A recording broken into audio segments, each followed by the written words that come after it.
Thanks very much, Mr. Mayor. Look, we're just about to move into some discussions and matters rating. So I'm going to invite Steve Ballard to the chair. Steve, you'll recognise as the group treasurer. With the departure of Andrew Jeffries as the revenue manager, Steve stepped into the, thankfully, the rates policy space. So I'll just pass over to Steve. All yours, Steve. Fantastic. Thanks, Russell. Right, there's been a bit of a learning exercise for me as well, so it'll be nice to me. Which one are we doing first? Is it active travel or heritage? The city vacant differential rating is the first one, but be able to move the screen on. Oh, okay. I'll sub-delegate if I can. John Meeker's been running the city vacant differential. He knows a lot more about it than I do from an operational sense, but I'm here to help. Okay. You left us with... Oh, next slide. You got it. Oh, I do I? Ah, there we go. You left us with 3 questions from earlier in the week. The first one was whether extending the areas within centres we've already identified, so adding additional areas on the edge of, say, New Brighton or Sydenham might be an appropriate thing to do. At this stage, extending will require additional consultation under the LGA, so it will be something that you'd need to look at next year, and we can certainly bring information back on that. So that was the first question. The second one is really following on from that. Yes, we will need to pick up some of the LGA, so that's why we can't do it. The third one was raised by Councillor Fields. How do we avoid punishing owners who have vacant sites for particular reasons? Because this is part of the wider vacant sites programme where we engage with owners, we're very clear about why sites are included in this. So we have an understanding and we can be pragmatic where that's reasonable for particular circumstances. So there's your answer for that one. Just a question from me. When we brought it into the central city, the vast majority of people went, oh, we'll tidy up our mess, and we can see the difference around town now, how things are a hell of a lot tidier.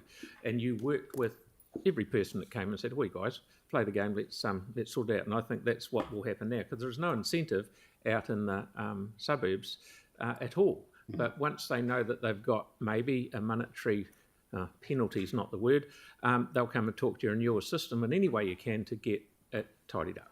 Yeah, get their development going, or if they're not ready to do that, get their site help. We don't want to go around and bash everyone up. We'd rather have it tidy. So Tyler. Oh, yeah, Tyler. Yep. And then Yanni.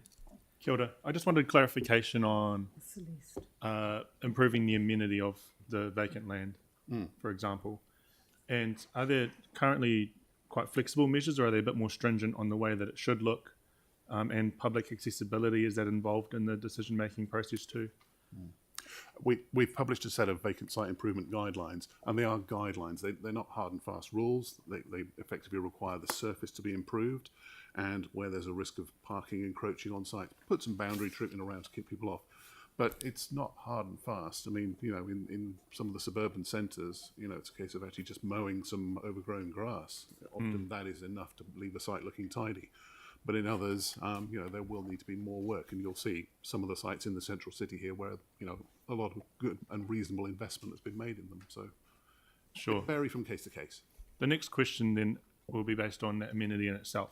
Is the fences around them, obviously to protect the property itself? I'm thinking about places like Antonio Hall or the sales yards in my ward, but that's not included in this. But the provisions around fencing and the positive amenity from looking outside, is there anything in regards to those in terms of the guidelines that are set? Are you talking about the type of fencing used around the perimeter of sites? Yeah.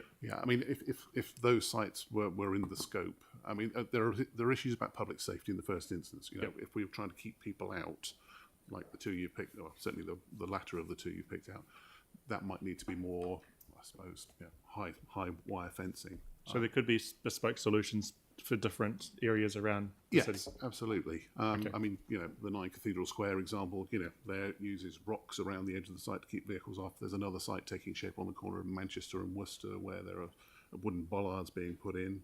So, they're meant to look good and support public activity, particularly in really busy, high footfall areas. I see. Thank you so much. Thank you, Kelly. And then Jake. Thank you.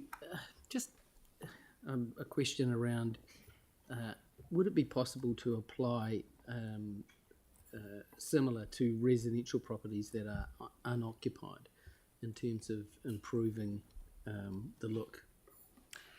So I think we've provided advice previously that applying this to buildings is something that really isn't going to work. We've got to look at a different tool, and that's something we've committed to bringing options back for you next year. So at the moment, it's very much based around concentrations of vacant land within zoned commercial centres, and there are reasons why it's quite definite in that respect. Again, like I say, we can update you on why that is when we start to look at the options that you and others have asked us to consider. Yeah, it'd be really good to know whether we can do something. Yeah. Jake, please.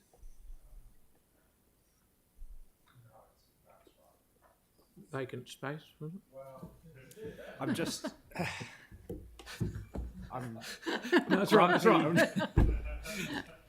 So you're 100% certain that if we were to extend this even by one more, I'm thinking those little zones in the district plan, it absolutely would require reconsultation. Yeah, I mean, it's worth saying that we pre-consulted on this last year and engaged every one of the owners and said, look, this is coming, you need to have time to think about this, so that they've got time to react to this. Right. To suddenly throw this on them potentially at the last minute, I think really leaves us open to challenge on those I LGA. suppose when you're charging people money as well, the burden is higher.